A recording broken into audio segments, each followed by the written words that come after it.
자, 우리는 지난주 몇 주에 걸쳐서 예수님을 따르는 예수님의 제자의 공동체가 어떠한 모습일지를 살펴보았습니다. 우리 마태복음 18장은 공동체 안에 있는 연약한 지체들을 우리가 어떻게 대해야 되는지에 대해서 살펴보았죠. 이러한 기준으로 볼 때 제자들의 공동체 혹은 교회는 섬김과 돌봄 그리고 용서의 공동체였음을 확인한 바 있습니다. 그리고 마태복음 19장에서는 예수님의 제자들은 어떤 가치를 가지고 이 땅을 살아가는지를 살펴보았어요. 제자들의 공동체인 교회는 무엇을 소중하게 생각하느냐? 교회는 결혼을 소중하게 생각합니다. 그리고 새신자들을, 그리고 돈보다는 하나님을 소중하게 여기는 공동체가 바로 교회의 공동체임을 살펴보았습니다. 자, 이러한 기준으로 볼 때 우리 교회는 예수님께서 마음속에 그리셨던 교회의 모습과 얼마나 많이 닮아 있는지 항상 점검하고 언제든 하나님께서 우리에게 주신 말씀의 기준으로 다시 돌아가야 할 사명과 책임이 우리 모두에게 있다라고 생각해 보게 됩니다. 자, 그리고 오늘 본문 마태복음 20장에서는 제자들은 어떤 동기, 이 모든 일을 어떠한 동기를 가지고 수행하게 되는지를 살펴볼 텐데, 제자들의 동기를 살펴볼 것입니다. 오늘 설교의 첫 번째 요점은 이것입니다. 제자는 은혜 받은 사람들입니다. 이것이 우리의 동기가 되는 거예요. 오늘 본문은 하나의 비유로부터 시작됩니다. 마태복음 20장 1절 말씀, 천국은 마치 품꾼을 얻어 포도원에 보내려고 이른 아침에 나간 집주인과 같다. 천국은 이런 곳이다 하고 우리에게 소개해 주고 있어요. 예수님 당시 노동자들은 오전 6시부터, 우리로 말하자면 이른 아침, 여기서 말하는 이른 아침 6시부터 오후 6시까지 12시간 일하고 한 데나리온의 품삯을 받았습니다. 보통은 장터 같은데 나가서 사람들 모여가지고 누군가에게 선택을 받아 오늘 일할 수 있기를 바라는 마음으로 그리고 장터를 서성이면서 기다리고 있었습니다. 여러분 한번 생각해 보세요. 가족의 하루 생계가 달려 있습니다. 우리처럼 지금처럼 많이 모아놓고 사는 시대가 아니에요. 하루 벌어 그날을 살아가는 사람들에게 가족 하루의 생계가 달린 문제이니 얼마나 선택받기를 바라는 마음으로 장터에 나가 서성였겠습니까? 선택받지 못하면 나 하나 굶는 것뿐만 아니고 가족 모두가 굶어야 되는 그런 상황 가운데 있었던 것입니다. 이때 오늘 비유 속 포도원 주인이 등장하게 됩니다. 그는 이른 아침에 장에 나왔다 이렇게 하니까 아마 오전 6시에 나와서 일꾼을 선택했던 것으로 보이죠. 마태복음 20장 2절 말씀 보시면 그가 하루 한 데나리온씩 품꾼들과 약속하여 포도원에 들여보냈다 하고 말하고 있습니다. 여러분 사실은 이제 하루 일을 위해서 그날 장터에 6시에 나가서 품꾼들을 고용을 했으니까 이미 그날의 필요를 다 채운 것입니다. 포도원에 필요한 일꾼들을 다 고용한 것이에요.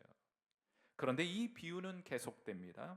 이 포도원 주인은 제3시에도 장터에 나가요. 성경에서 사용되는 시간을 우리의 시간으로 환산하기 위해서는 6을 더하면 됩니다. 그러니까 제3시에 또 나갔다는 말은 오전 몇 시에? 9시에 나가서 또 품꾼들을 고용합니다. 마태복음 20장 3절 말씀, 또 제3시에 나가보니 장터에 놀고 서 있는 사람들이 또 있는지라. 포도원 주인은 아마도 이들을 불쌍히 여겼던 모양입니다. 그래서 이미 필요한 품꾼들을 다 구했음에도 불구하고 이들을 모두 고용하게 돼요. 그런데 이 비유는 이렇게 끝나지 않습니다. 포도원 주인은 또 장터에 나갑니다. 그래서 제6시, 제9시, 심지어는 하루 일과를 마치기 1시간 전인 제11시에도 나가요. 우리 시간으로 11시면 6을 더하니까 17시 아닙니까? 그러니까 몇 시에 나간 겁니까? 오후 5시에 나가서 품꾼들 또 고용해요? 이제 몇 시간 남았습니까? 1시간밖에 남지 않았어요. 아마 이들이 고용을 당해서 포도원에 들어갔을 때는 이미 일과가 다 끝났을 것입니다. 뭐 가서 준비하고 뭐 설명 듣고 하다 보면 1시간 금방 가지 않겠어요? 여러분 어떤 상황인지 이해가 되십니까? 왜 포도원 주인은 자꾸만 장터에 나가서 거기 서성이고 있었던 것인가?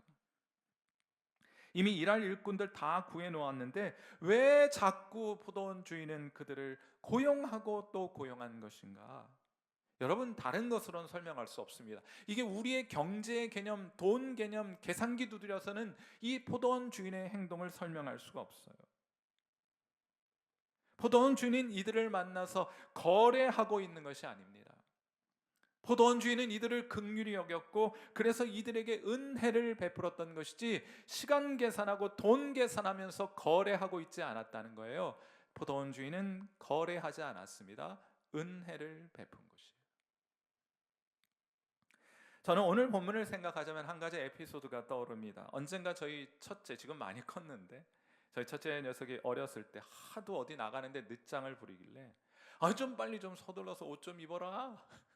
여러분도 그런 일 많이 있잖아요. 좀 서둘러라. 엄마 아빠는 급한데 아이들은 급한 줄 모르잖아요. 그렇게 한마디 했더니 이 녀석이 기분이 좀 상했던 모양이에요. 그래서 제게 대뜸, 미국에서 온 지 얼마 안 돼가지고 저한테 그렇게 대답을 하더라고요. Hey, Daddy, it's my business. 이렇게. 문자적으로 말하자면 아빠, 이건 내 비즈니스야. 상관하지 마. 이런 뜻이에요. 제가 이제 이 말을 듣는데 물론 이제 이게 수거처럼 It's my business 그러면 네, 상관하지 마 이런 뜻인 줄 알아요. 수거인 줄 아는데 그 저는 한국 사람이잖아요.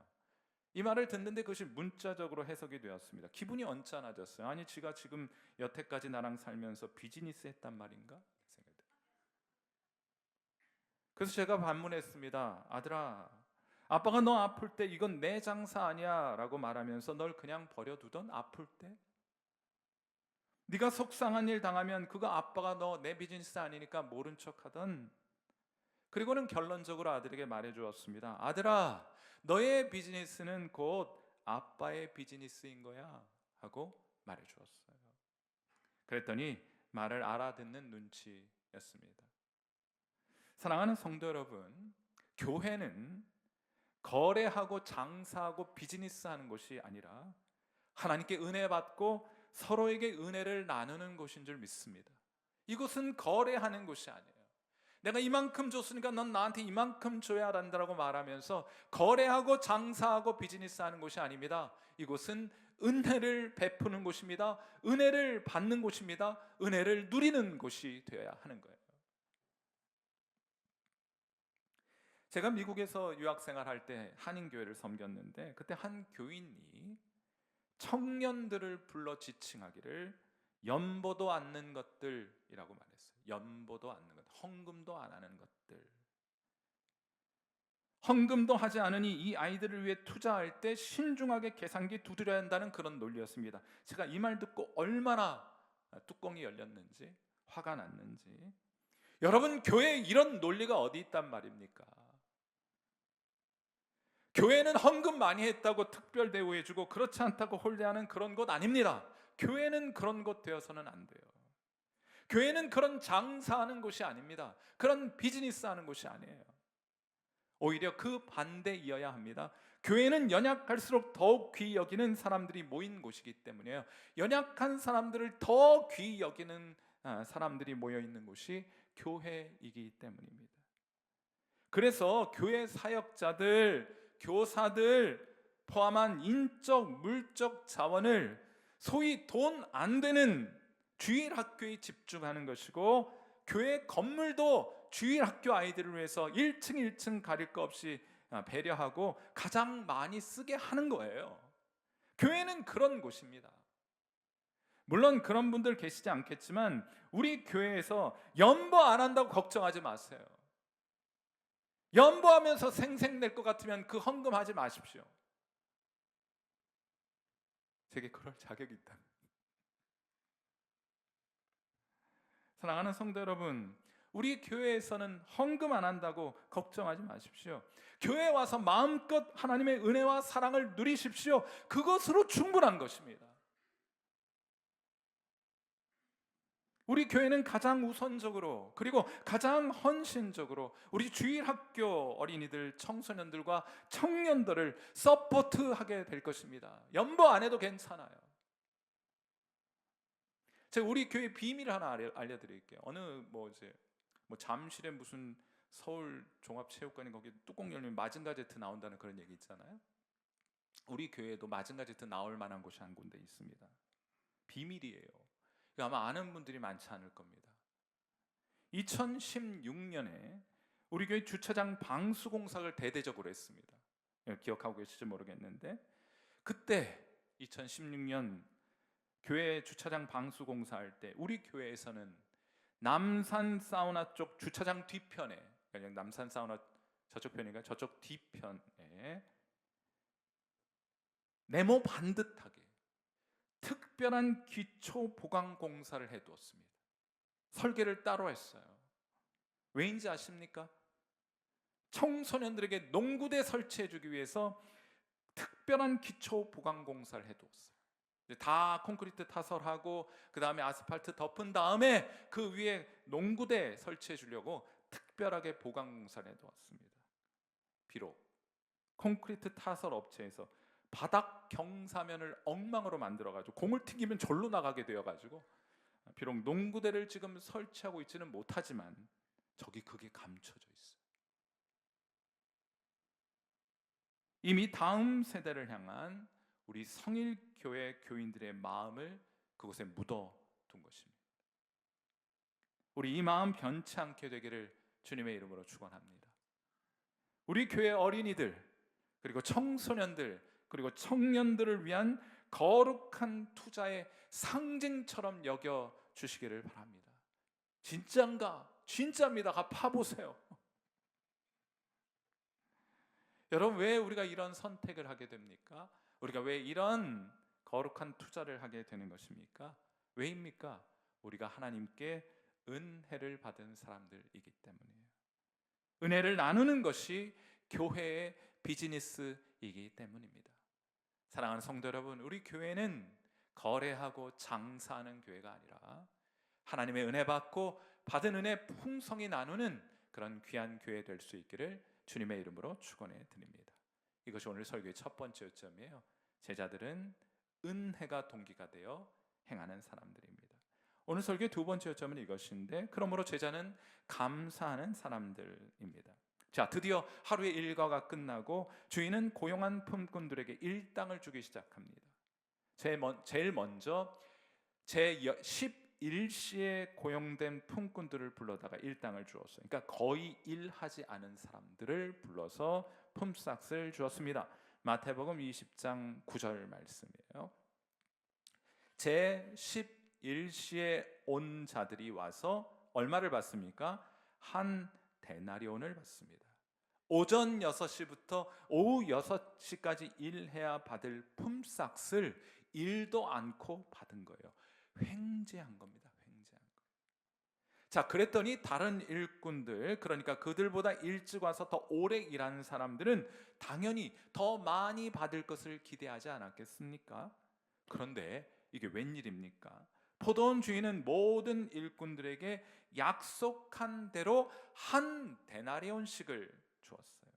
그러자 이들이 한결같이 이렇게 반응합니다. 마태복음 20장 11절, 받은 후 어떻게 합니까?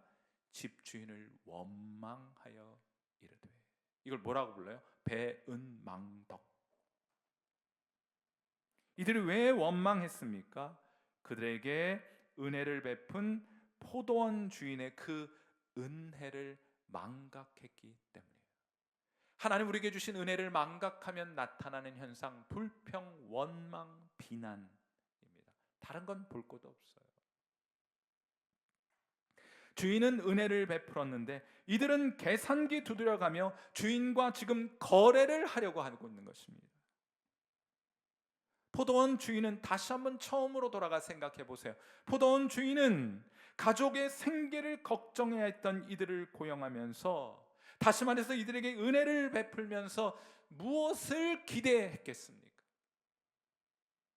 포도원 주인이 무엇을 기대했겠어요? 일할 사람들 다 구해가지고 이제 더 이상 필요하지 않은 상황에도 불구하고 계속해서 일꾼들, 품꾼들을 고용하면서 포도원 주인은 무엇을 기대했겠습니까? 다른 것 없습니다. 그저 주인을 향한 감사의 마음을 표현하는 것 하나면 충분했을 거예요. 그렇지 않겠습니까? 여러분, 이 은혜에 대한 반응으로서의 감사를 성경에서 뭐라 부르는 줄 아세요? 그것을 입술의 열매라고 부르는 겁니다. 입술의 열매라고 부르는 거예요. 그거 하나 바라고 집주인은, 포도원 주인은 은혜를 베풀었던 것입니다. 무엇 하나 바라고요? 감사하는 마음 하나 바라고.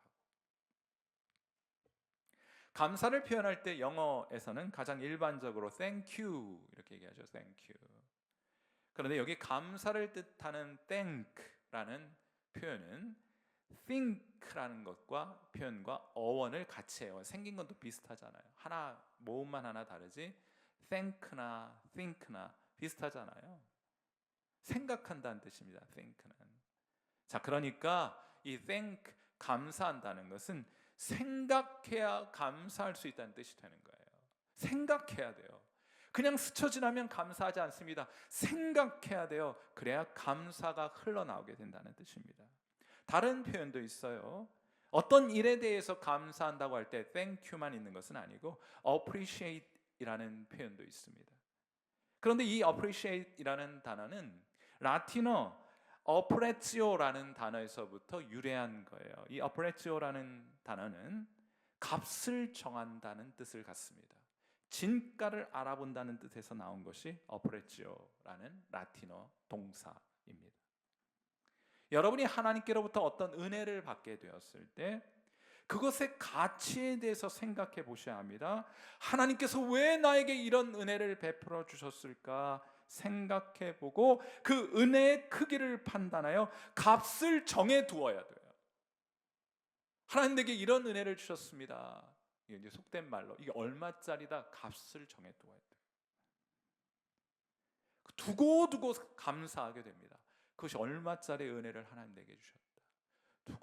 두고 감사하게 돼요.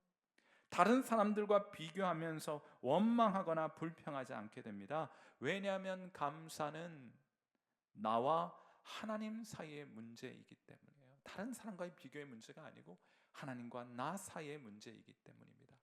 곰곰이 생각하면 또 감사하게 되고 또 감사하게 되는 거예요. 이번 주에 저는 아내와 함께 아주 우연히 이제 엘리베이터에 타고 올라가면서 옛날 추억을 더듬다가 다시 한번 하나님께 감사를 했던 일이 있습니다. 때는 2007년 4월 그 어느 날이었어요. 제가 이제 유학 시절이었는데 우리 가족은 워싱턴으로 가족 여행을 다녀오다가 자정쯤 되었을 때 고속도로를 질주하던 우리 차가 공사 구간에 진입하게 되었고 그때 바닥에 깔려있던 작은 자갈돌들 때문에 미끄러져서 차가 통제력을 잃고 차가 고속도로 상에서 빙글빙글 돌다가 가드레일 바깥쪽으로 떨어진 사건이 발생하게 되었습니다. 전복되지 않은 것도 기적이었고 차가 가드레일 바깥쪽 경사면에서 굴러떨어지지 않은 것도 기적이었어요. 여러분, 그런데 사실 그때는 잘 몰랐는데 이것이 말이죠, 시간이 지나면 지날수록 그렇게 공포스러울 수가 없더라고요. 그렇게 생각할 때마다 하나님을 향한 감사의 크기가 갈수록 점점 커진다는 사실을 알게 되었어요. 하나님이 우리 가족을 살려주셨습니다. 아직 이 땅에서 우리가 해야 될 일이 남아있기 때문일 것이라고 그때 값을 정해놓았어요. 그래서 그 일 감당하며 살아가려고 오늘도 애쓰고 있습니다. 하나님께서 우리를 살려주신 이유가 있는 것이니까. 사랑하는 성도 여러분, 감사는 그냥 생기지 않습니다. 멈추어 생각해야 합니다. 지금까지 여러분이 하나님께로부터 받은 은혜가 무엇이었습니까? 생각해 보셔야 돼요. 그리고 그것의 가치를 평가해 보셔야 합니다. 그리고 그 귀한 은혜를 베풀어 주신 하나님께 감사하시는 여러분 되시기를 주님의 이름으로 축원해 드립니다. 하나님을 찬양할 수 있는 여러분 되시기를, 입술의 열매 가득한 것으로 하나님께 영광 올려드리는 귀한 성도 여러분 되시기를 주님의 이름으로 축원해 드립니다. 어느 선교사가 나병 환자촌에 가서 사역을 하고 그들과 함께 예배를 드리게 되었어요.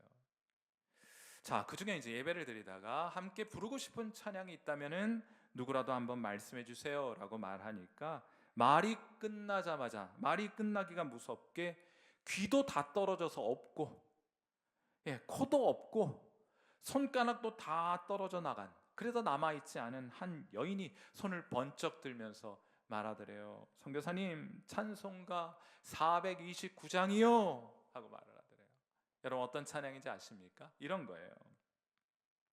세상 모든 풍파 너를 흔들어 약한 마음 낙심하게 될 때에 내려주신 주의 복을 세어라.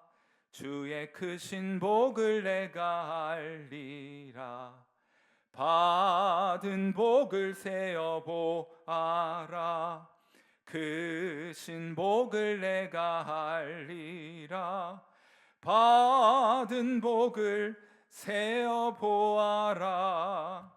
주의 크신 복을 내가 알리라 하는 잘 알려진 찬양이었습니다. 선교사님이 이 찬양을 함께 부르는데 너무 감격이 돼서 이 찬양을 본인은 끝까지 부를 수가 없었어요. 나중에 그 이야기를 전해 들은 어떤 사람이 이 선교사님에게 이렇게 말했습니다. 선교사님은 다시는 그 찬송을 못 부르실 것 같아요 하고 말했어요. 왜냐하면 그 찬양을 부를 때마다 감격이 되어서 못 부르지 않겠습니까? 이런 취지로 얘기한 것이에요. 그러자 선교사가 대답합니다. 아니요, 다시 부를 수는 있을 것입니다. 그러나 그분과 똑같이 부를 수는 없을 거예요 하고 대답을 했다는 거예요. 사랑하는 성도 여러분, 그냥 앉아 있으면 감사되지 않습니다. 감사는 마치 낚시하는 것과 마찬가지인 것 같아요. 감사의 낚시꾼이 되어 보십시오. 망각된 일상으로부터 감사를 건져내시는 여러분 되시기를 주님의 이름으로 축원해 드립니다. 하나님은 그 어떤 재물보다도 우리 입술의 열매를 기뻐하시는 분이기 때문이에요. 부디 하나님께 감사하고 하나님을 찬양하는 귀한 성도 여러분 되시기를, 여러분 입술에는 입술의 열매 가득하여 하나님께 그 열매로 영광을 올려드리는 귀한 은혜 있게 되기를 이 아침 주님의 이름으로 축원해 드립니다. 오늘 설교의 마지막 요점은 이것인데, 제자는 은혜로, 감사로, 그리고 마지막으로 그에 대한 반응으로 제자는 섬기는 사람입니다. 다시 한번 섬김의 사람이 예수님의 제자인 것이에요. 자, 이 비유를 마치셨을 때, 예수님께서 이 비유를 마치셨을 때 한 어머니가 등장하여 말합니다. 마태복음 20장 21절 말씀이에요. 예수께서 이르시되 무엇을 원하느냐 이르되, 이 여인이 나타나서 예수님께 간청을 합니다. 원하는 것 좀 해주세요. 뭐 원하느냐 하고 말하자 이 여인이 말하기를, 나의 이 두 아들을, 예수님의 제자 가운데 이 세베대의 두 아들이 있었는데 그 아들들을 주의 나라에서 하나는 주의 우편에 그리고 하나는 좌편에 앉게 명하소서 하고 말을 해요. 그런데요, 되게 웃긴 거는 이 소리를 듣고 나머지 10명의 제자들이 분개합니다. 화를 내는 거예요. 왜입니까? 자기들도 다 한 자리 차지하고 싶었는데 선수를 당한 거예요. 그러자 예수님께서 말씀하십니다. 마태복음 20장 27절 말씀 꼭 한번, 제자는 이런 사람인 것이에요. 같이 한번 읽겠습니다. 시작. 너희 중에 누구든지 으뜸이 되고자 하는 자는 너희의 종이 되어야 하리라. 아멘. 다시 한번 종이 되어 섬겨야 한다는 주제를 말씀하고 계신 것인데, 여러분, 그런데 우리는 이미 이 주제 마태복음 18장에서 살펴본 바 있습니다. 그런데 제자들이 이거 얼마 지났다고 아직도 깨닫지 못하고 또 높아지려고 하고 있는 거예요. 또 높아지려고 하는 거예요. 또 대접받으려고 하는 겁니다. 또 섬기는 자리에서 벗어나고자 하는 거예요. 여기엔 이유가 있습니다. 왜 이런 현상들이 나타나는 것이냐? 사탄 때문에. 사탄은 원래 천상에서, 하늘나라에서 하나님을 섬기는 높은 지위의 천사였습니다. 사탄이 마귀가 시커먼 옷만 입고 시뻘건 거 줄줄 흘리면서 사람들 무섭게 하는 것이라고 생각하는 것은 그건 하수, 저 귀신의 나라 사탄의 나라의 하수, 제일 밑바닥에 있는 단정치 못한 귀신들, 이게 다 조선 땅에 와가지고 피 흘리면서 다녔던 거예요. 사탄의 나라의 사탄은 하나님 나라의 고위직 천사였어요. 그런데 더 높아지고 싶었습니다. 이사야서 14장 13절에 이런 기록이 있어요. 네가, 사탄이에요, 네가 네 마음에 이르기를 내가 하늘에 올라 하나님의 뭇별 위에 내 자리를 높이리라, 내가 북극 지폐의 산 위에 앉으리라, 이 마음 품었다가 천상에서부터 쫓겨나게 된 것입니다. 그때 누굴 찾아갔느냐? 하와를 찾아갑니다. 뭐라고 속삭였느냐? 창세기 3장 5절 말씀이에요. 너희가 그것을 먹는 날에는 너희 눈이 밝아져 무엇처럼 되어? 하나님과 같이 되어 선악을 알 줄 하나님이 아심이니라.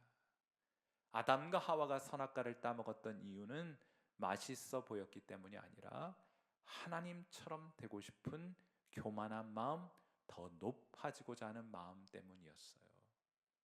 그리고 그런 아담과 하와의 후예들이 신할 평지에 모여서 하루는 이렇게 말합니다. 창세기 11장 4절, 또 말하되 성읍과 탑을 건설하여 그 탑 꼭대기를 하늘에 닿게 하여 우리 이름을 내고 온 지면에 흩어짐을 면하자. 이렇게 해서 세워진 탑이 바벨탑 아니겠습니까? 사랑하는 성도 여러분, 사탄은 스스로를 높이는 영입니다. 반면에 하나님은 스스로를 낮추시는 분이에요. 빌립보서 2장 6절과 7절, 그는 근본 하나님의 본체시나 하나님과 동등됨을 취할 것으로 여기지 아니하시고 오히려 어떻게 합니까? 자기를 비워 종의 형체를 가지사 사람들과 같이 되셨어요. 사람은 하나님과 같이 되려고 하지만은 하나님은 사람과 같이 되고자 하셨어요. 그리고 이 세상에 사람의 몸으로 오셨을 때에는 이 세상을 떠나가실 때가 되었을 때 제자들의 발을 무릎 꿇고 제자들의 발을 일일이 닦으시면서 말씀하십니다. 요한복음 13장 14절, 사랑하는 예수님의 제자 여러분, 이것이 여러분이 오늘을 살아가야 할 모습인 줄 믿습니다. 같이 한번 요한복음 13장 14절 읽도록 하죠. 같이 읽습니다. 시작. 내가 주와 또는 선생이 되어 너희 발을 씻었으니 너희도 서로 발을 씻어주는 것이 옳으니라. 아멘. 이 세상에서는 제자들이 선생의 발을 닦지만 천국에서는 선생이 제자들의 발을 닦습니다. 멋지지 않습니까? 멋지지 않아요? 멋지지 않습니까? 어느 군인 교회에 젊은 목사님이 한 분 부임을 하셨어요. 얼마나 부임을 하시고 열심히 사역을 하셨던지. 그런데 그 부대의 부대장이 크리스천이었고 집사님이셨습니다. 그 교회에. 자, 얼마나 열심히 일하시는지 너무 감동이 되어서 하루는 이 집사님이, 부대장 집사님이 젊은 목사님에게 말을 합니다.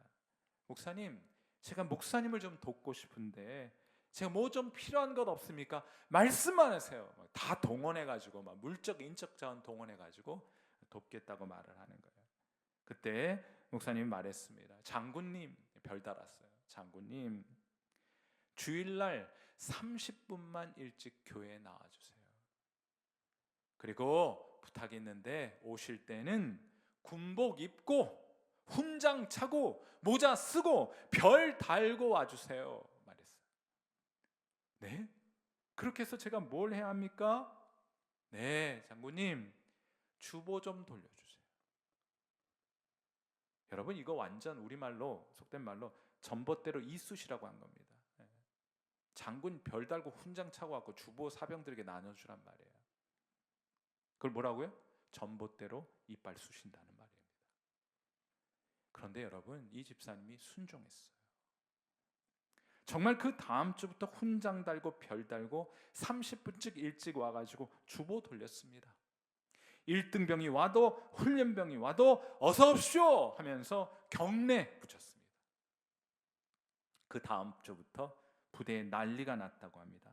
예배당은 장병들로 미어 터졌어요. 왜입니까? 장병들이요 주일날만 되면 야 우리 장군한테 경례 한번 받으러 가자. 그리고는 교회로 모여든 거예요. 사랑하는 성도 여러분, 이 세상은요, 이 세상은 우리가 살아가는 이 세상은 높이 높이 올라서 대접받으려고 하는 것은 이 세상이에요.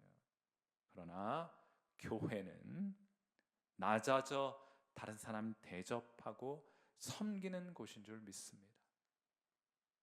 세상은 마귀의 도를 따르나 예수님의 제자들은 예수님의 도, 섬김의 도를 따르는 곳인 줄 믿습니다. 여러분은 마귀의 제자입니까? 아니면 예수님의 제자입니까? 무엇을 통해 확인되는 것입니까? 여러분이 낮아져 섬기는 모습을 통해 확인되고 증명되는 것이라고 믿습니다. 사랑하는 귀한 성도 여러분, 오늘 제가 설교를 마칠 텐데 여러분 옆에 있는 분들과 함께 인사를 한번 해보세요. 이거 잘해야 설교 마쳐요. 안 하면 다시 반복을 좀 해야 되겠습니다. 이해가 안 된 것 같아서. 옆에 계신 분께 한번 인사해 보세요. 집사님. 네, 늘 말씀드립니다만 옆에 권사님이 앉아 계신 경우 집사님이라 부르지 마시고 권사님이라 불러드리시길 바랍니다. 다시 한번 집사님, 제가요 잘 모시겠습니다. 함께 기도하겠습니다.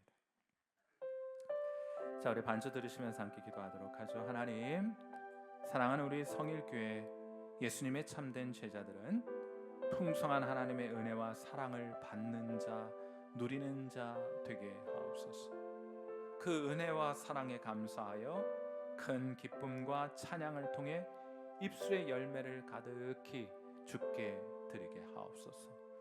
우리도 우리 주님의 발자취를 따라 낮아져 서로에게 종이 되게 하시고 서로의 발을 닦게 하옵소서.